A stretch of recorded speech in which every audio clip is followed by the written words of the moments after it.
Hi, today I'm going to talk about Global Entry and SENTRI. And I'm going to give you the applicational process, my experience, and my suggestions. Okay, first I'm going to talk about the differences between Global Entry and SENTRI. Global Entry is basically for international travelers that come back into the United States and are pre-screened and vetted by the government to be of a low risk. So when they come in, they don't have to go through the interview with the custom agent. Come in, a kiosk scans your face, you walk straight through. SENTRI, on the other hand, is for land border crossing from Mexico to the United States. It's expedited, so you can either get into a SENTRI driving lane that is considerably shorter than the main lane, driving lane to get into Mexico, or if you're walking across the border, the line that you would walk across is expedited as well, and you almost just walk through. It's a big time saver. Both of these programs are run by the United States Custom and Border Protection. And it's called the Trusted Travel Program. So you're a trusted traveler once you get Global Entry or SENTRI. So I'm going to take you through the process of applying for SENTRI and Global Entry. The process of applying for either one is the same. You complete the Trusted Travel Program application. This is the website you go to, ttp.dhs.gov.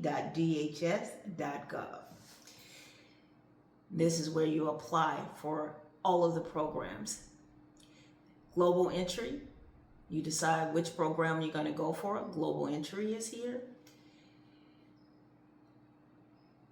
SENTRI, that's for Mexico and US. And just letting you know, Nexus is for Canada and US. Nexus is to Canada what SENTRI is to Mexico. You decide which one you're going to apply for. You hit the application button.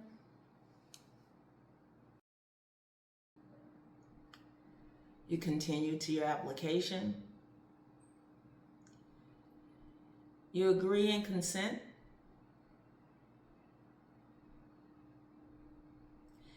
And then you create an account. I can't create a new account and I'm not going to sign in, but this is where you do it. And you go from there. As soon as you put submit, after you create an account, your application will come up.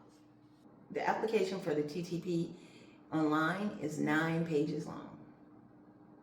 And this is what it's going to ask you. Your personal information, basic, all of that. Then they're going to want a history of 5 years prior of your addresses, your employment, your travel history. They're also going to ask for your citizenship or documentation. So we're talking passport number, visa, nationalization numbers. They want that at that point. They also are going to do a background check on you, and they are asking any arrests that you've had, any immigration violations, any customs violations that you've had anywhere in the world. And so that's 9 pages long. It'll take you a few minutes to do it. Okay, after you go in and create an account, you complete your application. You pay the $120 application fee, and you submit it. Second thing that happens is in 2 to 6 weeks, you will get a denial or a conditional approval. If you get a conditional approval, your next step is to schedule an interview with the U.S. Department of Border and Custom Protection. They will give you directions right on your conditional approval.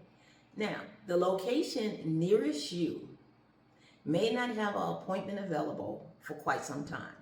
If you live in a border town like San Diego, for example, They may not have an appointment for 6 months. You may not want to wait 6 months.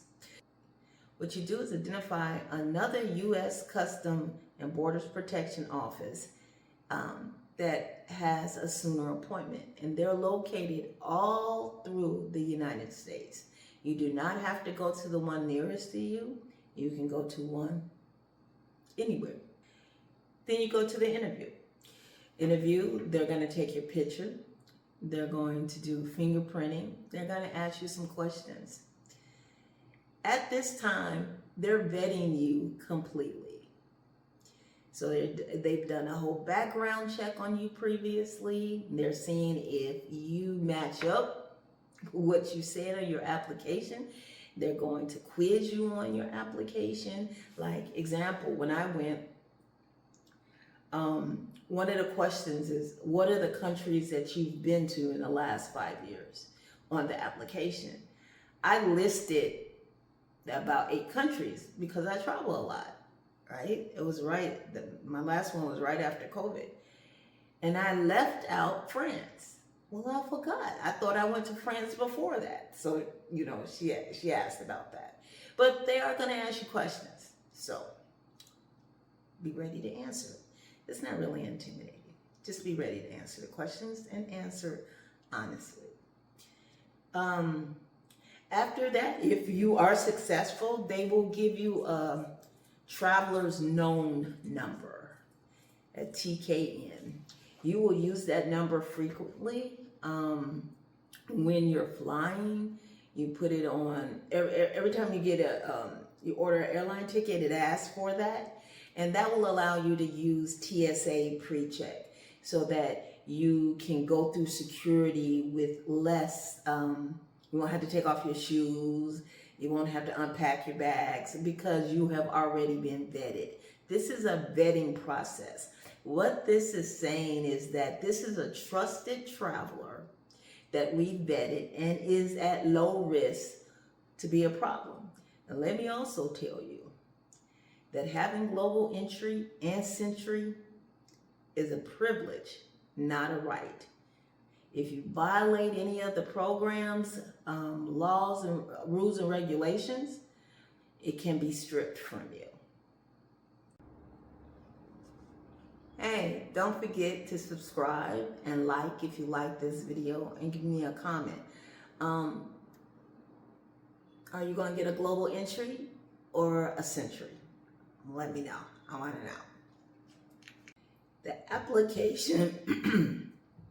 The application process for both SENTRI and Global Entry are the same. You do it online.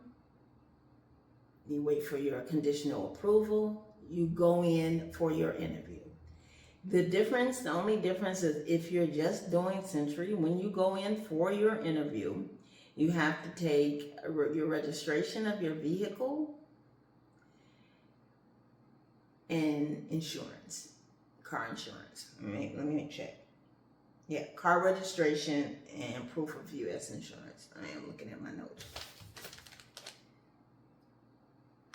After a successful Global Entry or SENTRI interview, you will get a card in the mail 7 to 14 days. As I explained earlier, your Global Entry includes SENTRI benefits. You have to indicate that on your original application that you also want SENTRI, because you might want Nexus as well, but I'm not talking about Nexus. Remember, Nexus is for Canada. If you want to include a car on SENTRI at that time, you then put in the VIN number, the information for the car, the license plate, all of that. For the first vehicle, for the first vehicle that you add, it's for any additional vehicles or to change that vehicle in the future or at any time, it'll be $42 per additional vehicle. Well, that's all I have for today. I hope this was beneficial to someone, and thank you for watching. And I'll see you next Sunday. Bye.